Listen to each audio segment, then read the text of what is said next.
Assalomu alaykum. Kia Carnival avtomobilimiz 2023-yil 130 ming kilometr yurgan yoqilg'i benzin. Mashinamiz 26 million 700 ming won. Dollarga 18.400 dollarga bo'ladi. 9 kishilik ideal xonadagi Carnival. Salonlarni ko'ramiz. Eshiklar keskurchoy dastur bor. Elektronik sidina bandlari bor. Meyillar nima deyapti, rangini qaranglar, karbonlar. Qarasam shu edi. Sidinalar sovutadi, isitadi. 360 kamera, rullar isiydi, avtomat, avtoparking, richaklik, skors, nima deyapti, monitor.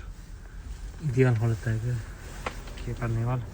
Eshiklar avtomatik o'zi ochiladi. Nima deyapti, salon. Orqa sinalari ham elektronik suriladi. Isitadi. 12 volt, 220 volt hammasidan bor. Ideal holatdagi Carnival. Kim kerak bo'lsa aloqa qilib qo'yasizlar.